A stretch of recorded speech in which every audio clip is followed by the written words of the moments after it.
They were laughing behind the glass. It was never tame, it was waiting. 4 people got in the water with it. None of them got back out. His name was Alexis Martinez. Loro Parque, Tenerife, Canary Islands. December 24th, 2009. It was the day before Christmas. The pools at Loro Parque's Orca Ocean were quiet except for the sound of water moving against concrete. Most of the park's staff had already gone home for the holiday. String lights had already gone up along the visitor walkways for the evening show, and the tank lighting had been adjusted for the Christmas program, casting a colder blue across the surface than it normally carried in daylight rehearsals. Alexis Martinez had not gone home. He was rehearsing for a Christmas show, running through behaviors with an orca named Keto, one final time before the season's biggest performance. Alexis Martinez was 29 years old. He was Spanish, born and raised in the Canary Islands, and by every account from people who trained alongside him, he was one of the most careful, most technically gifted trainers on staff. He had worked with orcas for years. He did not freelance his way into the water. He followed protocol, and he expected the animals to follow their conditioning in return. That expectation was the quiet failure sitting underneath everything that happened next. Not carelessness, but trust in a system that had already shown cracks nobody outside the park had been told about. Keto was not an unknown animal. He was a SeaWorld-owned orca on loan to Loro Parque, born in captivity, never having known open ocean in his life. 2 years earlier, in 2007, a different orca at the same park, a male named Takoa, had been involved in a separate incident with a trainer that the park publicly characterized as an accident. Years later, that characterization would be revealed as inaccurate. The incident had, by every indication in the record, been an attack. I want you to sit with that for a second because it matters for everything that follows. An animal does not simply forget an episode like that. It gets absorbed into behavior, into hesitation, into the small moments where a trainer reads confidence in an animal that is not actually there. Before we go further into what happened that Christmas Eve, if you're new here, hit subscribe, because every week we cover real documented cases exactly like this one, and one lucky subscriber every single month wins a $100 Amazon gift card just for being part of this community. Now, back to the pool. Keto had arrived at Loro Parque in 2006 as part of a breeding loan agreement with SeaWorld. 4 orcas shipped across the Atlantic to a Spanish theme park, on the understanding that the animals would be returned or replaced if problems developed. The 2007 incident involving Takoa had already been enough by later accounts to raise concern inside Loro Parque's own training department about how honestly incidents in that pool were being classified and reported. The true nature of that earlier incident was never made public before Alexis Martinez died. It only came to light years later, folded into the much larger investigation that followed his own death, which meant that every trainer on staff that Christmas Eve, Alexis included, was working without the full picture of what had already happened in that same building. Here's what an orca is in the numbers that matter. Killer whales are the ocean's largest dolphin, adult males reaching lengths of 26 feet and weights of up to 12,000 pounds. In the wild, they are apex predators with no natural enemy, hunting in coordinated pods using strategies passed down across generations. In captivity, that same animal lives in a concrete enclosure, a tiny fraction of the size of its natural range, with a brain built for complex social bonds in open water, now confined to a space it can cross in seconds. Marine biologists have long noted that captive orcas show behavioral patterns: repetitive circling tooth wear from gnawing at concrete and steel gates, flattened dorsal fins in nearly all captive males, that do not appear in wild populations. Stress does not disappear because an animal has been trained. It gets stored. That Christmas Eve rehearsal, Keto was not performing the behaviors correctly. He was missing cues, breaking sequence, doing the things trainers call off. Alexis swam toward the slide-over, the final maneuver of the routine, the one where the trainer moves across the orca's body as the animal glides past. As he approached, witnesses would later report that Keto began leaning toward him, not aggressively at first, just a shift in positioning that another trainer on deck tried to correct with hand signals meant to redirect the animal's attention. Keto did not redirect. He pushed Alexis to the bottom of the pool with his rostrum, the blunt front of his head, and held him there. Trainers on deck began emergency protocols immediately, banging on the water, sounding alarms, doing everything the manual says to do when an animal will not release a person. Keto surfaced once, took a breath, and went back down to where Alexis was. The pool was 35 feet deep in that section. There was no ledge to grab, no shallow end to retreat toward, nothing but open water and an animal that outweighed him by more than 100 times his own body weight. By the time Keto finally released him and Alexis's body reached the surface, rescue teams pulled him from the water and began resuscitation efforts that continued for close to an hour. It did not work. Alexis Martinez was pronounced dead from massive internal injuries, compression fractures, organ trauma, and bite wounds consistent with prolonged restraint, not a single strike. Here is the detail that stays with people who follow this case closely. Loro Parque's initial public statement described the death as a tragic accident, framing it in language that suggested no animal aggression was involved at all. A man simply drowned during a training session. It took an independent autopsy and years of subsequent regulatory review, including a formal finding from the Occupational Safety and Health Review Commission in the United States years later, to establish what the physical evidence had shown from the very beginning. Keto had not been cooperating with signals. He had been actively restraining and repeatedly submerging a man who could not get away. There was no footage released to the public. Loro Parque's internal cameras recorded the pool area as they always did, but the material was treated as evidence in the subsequent investigation and was never made public. Standard procedure for a workplace death under review, and standard procedure for a company that had every incentive to control what the world would eventually see. The Occupational Safety and Health Review Commission's later finding was blunt in a way that the original park statement never was. It stated in formal terms that the animal had not been responding to operant conditioning signals in the moments before the death, meaning that whatever Alexis believed he was communicating to Keto through years of training, the animal was no longer receiving it, if it ever fully had. That is the sentence that should sit uncomfortably with anyone who has ever been told that a captive predator can be made safe through relationship alone. The consequence reached further than one park. SeaWorld, which owned Keto, temporarily suspended all in-water performances with orcas across every one of its own facilities in the United States following the death. A company-wide policy change triggered by an animal it did not even have physically present on its own soil. Loro Parque permanently ended in-water work with its orcas after this day. Keto remained at the park. He is still alive today, still performing behaviors from behind barriers, never again sharing open water with a trainer's unprotected body. Alexis Martinez had followed every protocol he had been trained to follow. The protocol was the problem. He was not the first trainer that animal had already tried to hurt. He would not be the last person killed by a captive orca who had shown warning signs long before the day it finally happened. And the very next case, less than 2 months later, would happen in front of a live audience, broadcast on the same institutional stage that had spent years insisting its animals were safe.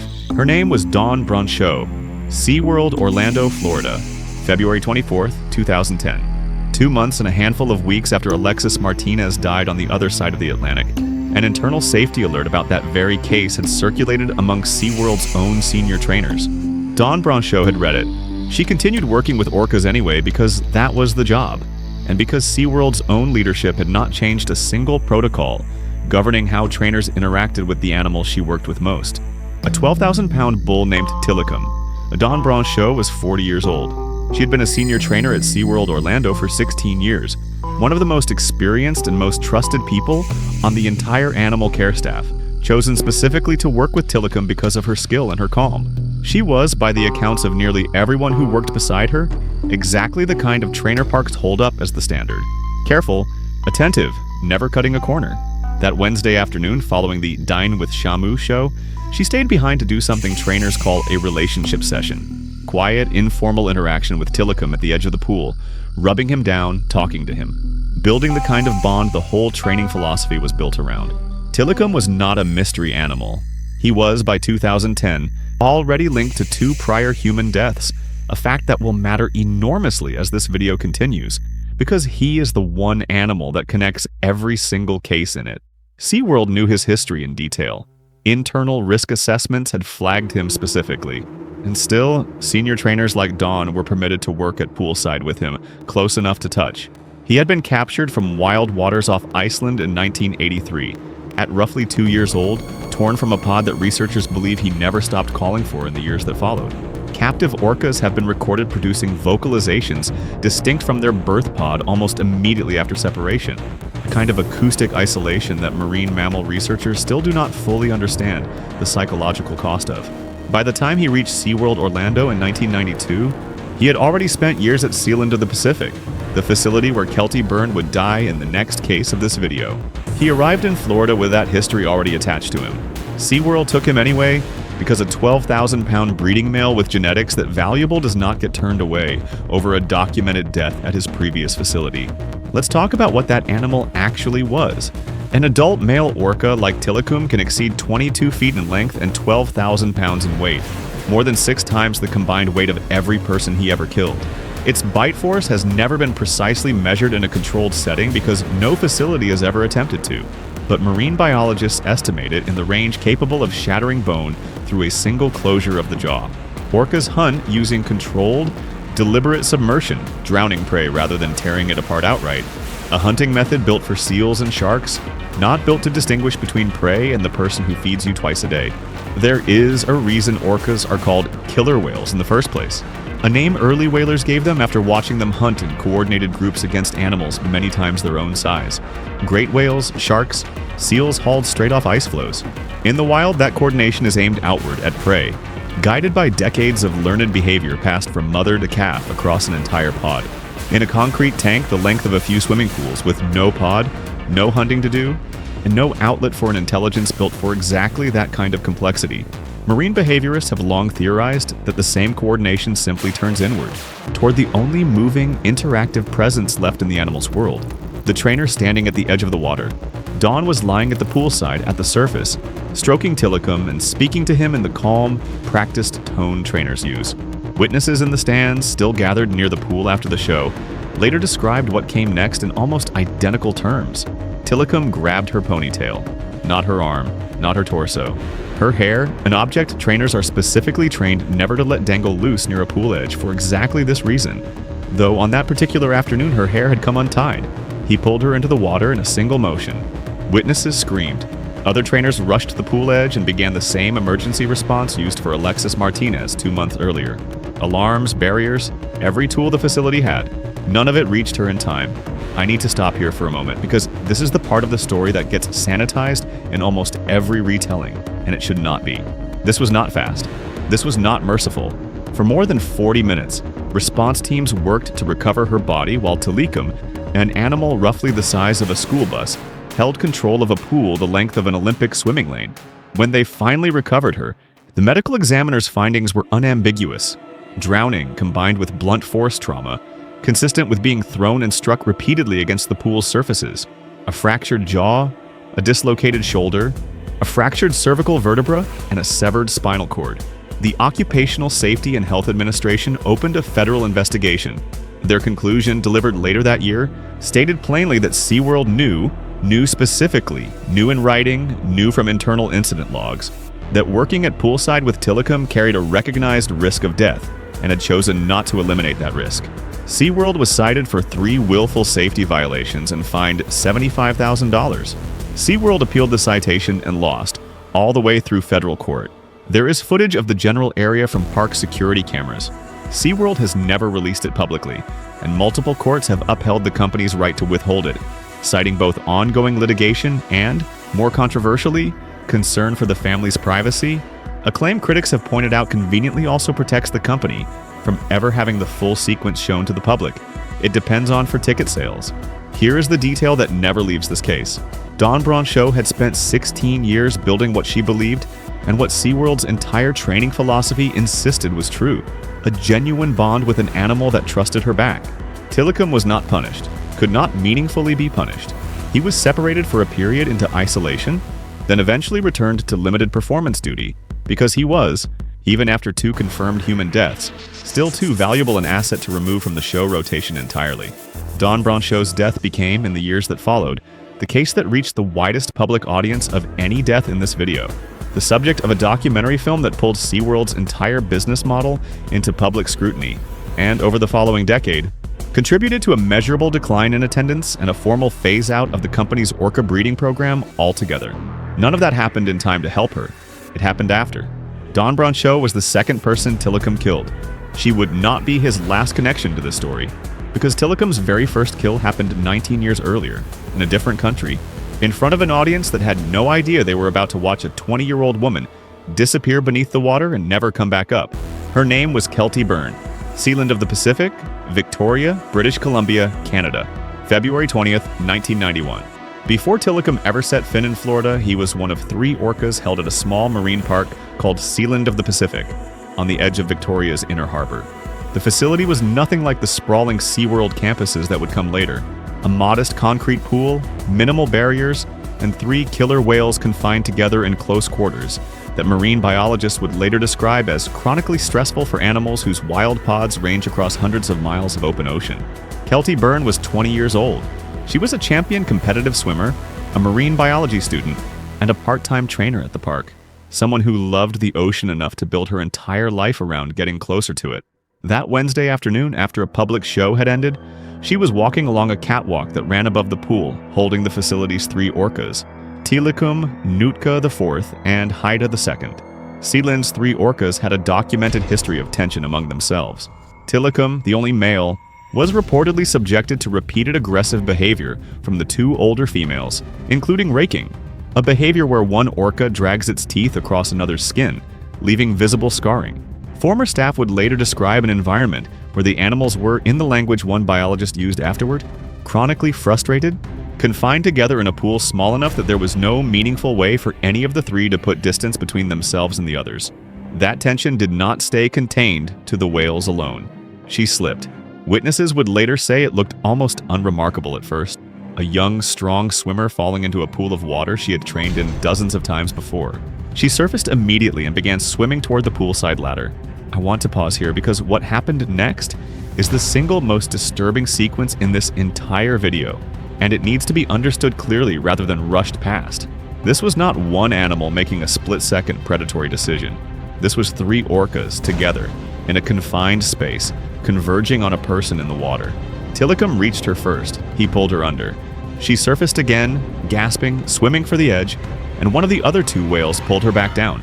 This repeated: surface, reach, pull under, for what witnesses on the catwalk and in the stands estimated at close to 10 minutes, though some accounts place it longer.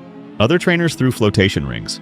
Nothing worked because the whales were not simply attacking. They appeared, according to marine mammal behaviorists who reviewed the case afterward, to be playing with her the way orcas play with prey in the wild, tossing, retrieving, repeating, a behavior pattern that made rescue functionally impossible for the entire duration. Here is what makes this case different from the 2 before it.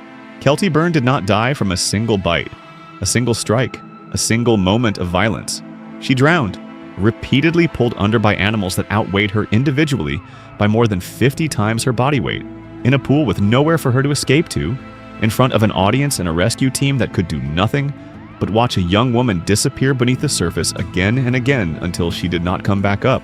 A coroner's inquest into Kelty Byrne's death followed in the months after, examining the facility's safety protocols, the lack of any rescue equipment positioned close enough to the pool to matter, and the decision to allow trainers on catwalks without secondary barriers above enclosures, holding 3 fully grown orcas at once. The inquest's recommendations came too late to change anything at SeaWorld of the Pacific. The facility closed permanently within 2 years of her death, unable to recover from the public and regulatory fallout. All 3 orcas were sold off to different SeaWorld parks in the United States. Tilikum to Orlando, Nootka IV to Orlando as well, and Haida II, along with her calf, to San Antonio. The animal responsible for the very first human death in this video's story went on, within the decade, to kill the man found in the next case, and then, in Don Brancheau's case, to kill her in the exact same manner investigators had already warned SeaWorld about. There was no video of Kelty Byrne's death. 1991 predates the era of ubiquitous handheld recording, and SeaWorld of the Pacific had no fixed cameras covering that section of the catwalk. The only record is witness testimony. Dozens of accounts, largely consistent, describing a death that regulators, marine parks, and even some of Tilikum's own future trainers would later say should have ended his career and performance entirely. It did not. He was simply moved somewhere bigger, somewhere with better public relations, somewhere that could absorb what had happened here as an unfortunate footnote rather than a documented pattern. 3 cases, 3 deaths, 1 animal connecting 2 of them directly. But the strangest case in this entire story is the one that almost nobody outside of serious researchers of this subject has ever heard about, because the man in it was never supposed to be in that pool at all, and to this day, nobody has ever fully explained how he got there. His name was Daniel Dukes, SeaWorld, Orlando, Florida, July 6, 1999. By the summer of 1999, Tilikum had been living at SeaWorld Orlando for 6 years, moved there after SeaWorld of the Pacific closed, housed in a research and breeding pool separate from the main show tank, a pool the public was never meant to have any access to. Daniel Dukes was 27 years old. He had a documented history of mental health struggles and had been, in the period before his death, effectively without stable housing. On the night of July 5th into the early morning of July 6th, SeaWorld Orlando had closed to the public hours earlier. Security footage, which does exist for portions of that night, showed Dukes remaining in the park after closing, evading staff, moving through areas the public was never meant to reach unaccompanied, and eventually making his way to the research pool where Tilikum was housed. According to the sheriff's report filed afterward, the footage that does exist shows him wandering the park for an extended stretch of time after closing, seemingly undetected by any of the roaming security patrols whose job it was to clear the grounds. Investigators later noted that the park's after-hours coverage relied heavily on a limited number of staff physically walking fixed routes, with long gaps between passes through less trafficked service areas. Exactly the kind of gap that let one person move, unnoticed, from public grounds into a restricted research zone over a period of hours. Nobody has ever been able to fully explain how he got past security, past locked gates, past a facility that, on paper, had multiple layers of after-hours protection. The most widely accepted theory is that he stripped off his clothing and entered the water deliberately, on his own, sometime in the overnight hours, apparently intending to swim with the Orca. Whether he understood what animal was in that pool or believed he was entering a space with a gentler or smaller creature has never been established. Here's the detail that makes this case genuinely different from the other three, and it deserves a moment of stillness before we continue.